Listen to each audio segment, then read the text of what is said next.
Welcome, everybody. It is golf time here in the cafe, and it's proper golf. We're talking about the Tour Championship. It's the last step, the last piece of the puzzle for the FedEx Cup. And with me, as you see, is OG Molefe, who is fresh from his own busy day out at golf courses around South Africa. OG, this is massive, isn't it? And actually, as you can see behind me is East Lake, beautiful East Lake. But you were telling me the moment you saw the picture, there's one big difference. There isn't anybody on course this weekend. That's right, Neil. Such a huge tournament to look forward to this weekend. But your background there is absolutely beautiful. But come this weekend, there'll be no spectators at East Lake. Of course, you do know because of the pandemic, the PGA Tour hasn't allowed fans to come back. And it's going to be a little bit empty. But I'm sure we are in for another great finish come Monday. Yeah, I'm glad you mentioned Monday. For folks that don't know, it's Friday, Saturday, Sunday, Monday. So that actually suits us in South Africa because we'll have a late Sunday watching the penultimate round, but it's a beautiful finish on Monday late at night, sometimes early in the morning. OG, just very quickly, looking back at last week, the BMW, and I know you, like me and like many others, stayed up and watched a remarkable finish. First, Dustin Johnson sinking a Hail Mary putt to get into the playoff, and then Jon Rahm's 66-footer for victory. I mean, wow. Oh, I mean, that's exactly what we sign up for, isn't it, Neil? To see the best players in the world under pressure, but being able to perform at that level. And I mean, Dustin, a lot of people said he probably had an 8% chance of making that putt. And for him to actually do that to get into the playoff was just absolutely amazing. But I think Jon Rahm's putt was even more spectacular. And for, the two best players in the world to put on a show like that towards the end of the season, that's exactly what we fans want to see. Well, what I'm going to do is share a little bit of betting because we have some betting coming through for this event, which is going to be pretty interesting because as far as the punters are concerned, it's going to be probably a favorite finish. And the reason I say that is because, of course, and maybe remind folks out there, it's a new FedEx Cup in so much as last year and this year, you've got a situation where the leader on the FedEx Cup goes in at -10, then you've got -8, -7. Do you think it works? Yeah.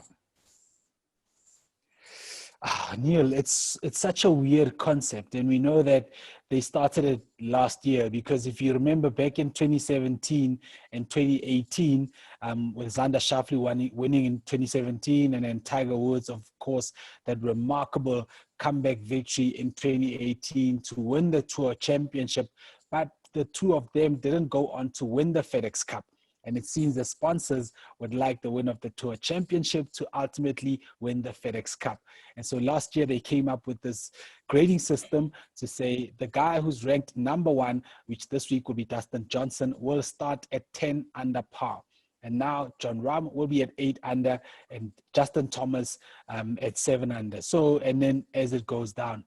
So what's going to be interesting is that you could find someone who shoots the lights out for the week, goes and shoots the lowest, score over the 72 holes, but still ends up not winning because they're starting 10 shots back from Dustin Johnson. Yes. It is a very weird concept. So for me, I don't think necessarily the best player on the week wins the tournament, but we also can't fault what Dustin has done this season. He's been absolutely spectacular right the way through, and we've seen it in the last couple of weeks. So for him to start at 10 under is a huge plus. And if he has a week like he had 2 weeks ago, it's going to be difficult to rein him in. Well, a guy that I want to talk about is Webb Simpson, because I don't know whether he can win it, OG, but, I think he starts at 6 under, so he's not that far back like the 3 unders or the 4 unders.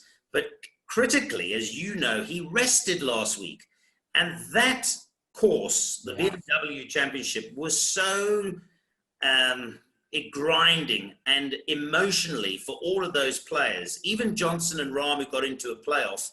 And the commentators kept saying, well, Webb Simpson's at home with his feet up on his second batch of chicken wings with a beer, and he's not fazed. So I like his chances for a place, to be honest. And, he's 12 to 1. So if I go and have a look at that again, I think you'll get quite a nice price on Webb Simpson a place. You'll probably get 3 to 1 a place, and they're paying 4 places. So if he's starting in 4th place, as long as he doesn't lose ground to those behind him, here he is, Webb Simpson, 12 to 1.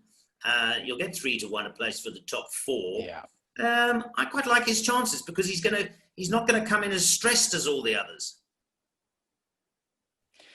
And another thing, Neil, is that Webb Simpson, even though he hasn't played his best golf at times, has been able to hang in there. I mean, throughout the last 12 tournaments. Well, he didn't play last week, but that's one thing you definitely are sure that, if he doesn't shoot the lights out, he's definitely going to be there and thereabouts. So Webb Simpson, I like, going for him to place as well, but I don't think he's going to go on and win it outright. But it's such an exciting field to actually look at. I mean, you've got 3 of the top players in the world. We spoke about Justin Thomas last week and didn't really see the best of him. So at any time, these guys can actually turn it on. And East Lake is such an inviting golf course for these guys to go at. And I'm looking forward to this week. There's a couple of other guys, in the field who they're probably not in with a chance. But a guy like Billy Horschel, if you really maybe want to go, he's probably at like 200 to 1 or whatever. But he's won there before and he knows what it's like to win the Tour Championship, to go on and win the FedEx Cup as well. So a guy like that might come in without any pressure, go on and, do so well that maybe ultimately goes on and wins the Tour Championship. So if you really want to take a chance on what could turn out to be quite a huge payout, I would go with Billy Horschel. Okay.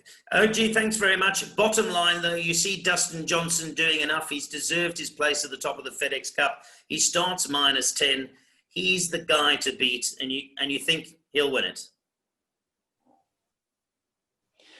I think he's in such a great space. We saw it a few years ago before he injured himself heading into the Masters, that once he gets into that rhythm, it's very hard to actually beat Dustin Johnson. And I think he will take this momentum to go on as well to, the rest of the majors for the rest of the year.